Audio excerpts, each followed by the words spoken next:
My next guest was used also in worshiping the devil, participated in human sacrifice rituals and cannibalism.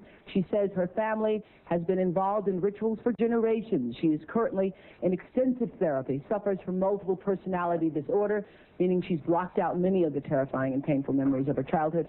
Meet Rachel, who is also in disguise to protect her identity. You come from generations of ritualistic abuse? Yes, my family has an extensive family tree, and they keep track of who's been involved and who hasn't been involved. And it's gone back to, like, 1700. And so you were... Right. I was born into a family that believes in this. And does everyone else think it's a nice Jewish family? From the outside, you appear to be a nice Jewish girl? Definitely. And you all are worshiping the devil inside the home? Right. There's other Jewish families across the country. It's not just my own family. Really? And so who knows about it? Lots of people now. I talked to a police detective in the Chicago area, and several of my friends know, and I've spoke publicly before. And so when you were brought up in this kind of evilness, did you just think it was normal? I've blocked out a lot of the memories I had because of my multiple personality disorder.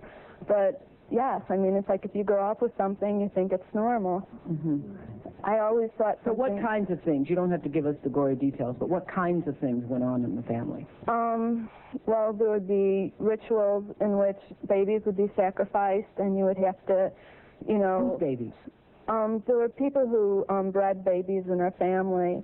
No one would know about it. A lot of people were overweight, so you couldn't tell if they were pregnant or not, or they would supposedly go away for a while and then come back.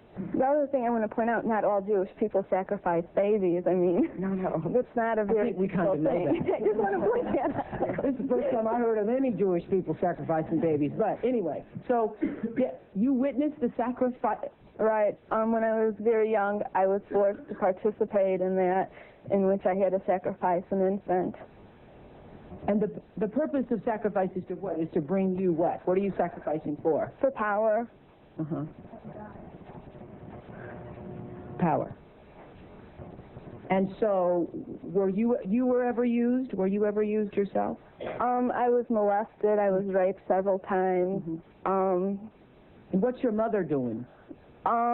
She's... In all of this? What's her role in all of this? I'm not exactly what her role is. I haven't, recovered all of my memories, but her family was extremely involved. Mm-hmm. She brought me to it. Mm-hmm. Both of my parents brought me to it. And where is she now?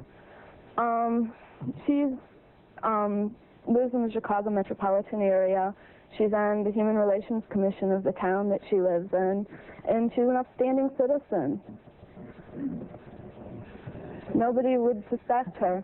Were you raised with a sense of right and wrong, Rachel? Yes. I mean, it's like I had both. I mean, to the outside world, everything we did was proper and right, and then there were the nights that things changed, that things just got turned around. What was wrong was right, and what was right was wrong.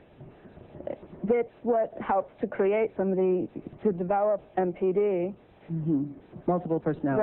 Right. Now, in your family, did you all call it worshiping the devil? No, Rachel? Or I don't know. It was just evil, these things you did. Right. Well, I said it was evil, and they said it was good. There's a book that I had just come across called Lilith's Cave, which is a book of Jewish mysticism and supernatural, and there's a lot in that book that relates to what I, endured when I was a child.